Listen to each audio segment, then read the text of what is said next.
Hi there guys, welcome to Upper Reach's first ever virtual live wine tasting, and today is going to be all about Verdelho. So grab a glass because we're going to have a really great little tasting here this afternoon. Today's class is going to be in two parts really. I'm going to give you a bit of an introduction into what Verdelho is, where it's from, how it got to Australia and Western Australia, and also how it became one of the Swan Valley's heroes as well. After that, we're going to be doing a nice little vertical tasting between our three amazing little Verdelhos. We've got the pre-release 2020 vintage, which is still in tank. I've then got our current release, the 2019, and also our museum release, so 2014. Now these are going to be extraordinarily different based on the times and also the weather patterns of the year, so it'll be really fun to see what those taste like.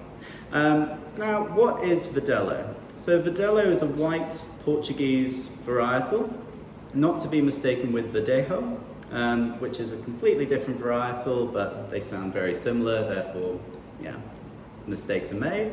But with Verdelho, it's very versatile in how you can make wines from it. So you can make it in a dry style, a sweeter style, you can create it as a fortified wine as well.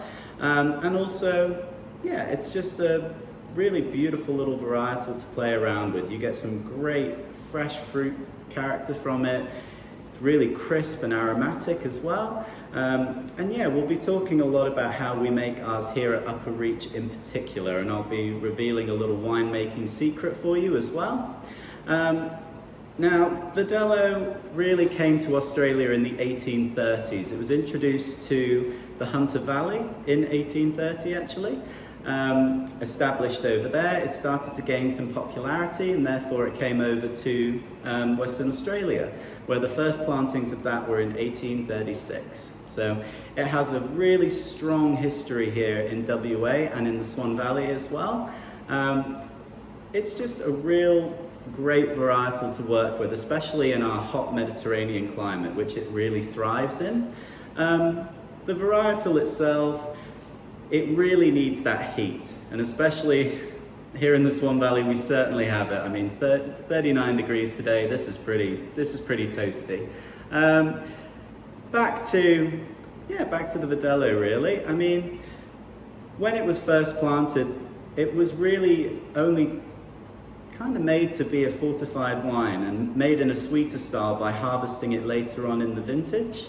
And over time, the styles of the wine has changed, people's palates have changed, they prefer something that's a lot drier, so therefore we've decided to pick ours a lot earlier so it retains all of that crisp acidity, really great citrus aromas, and lots of tropical fruit character as well.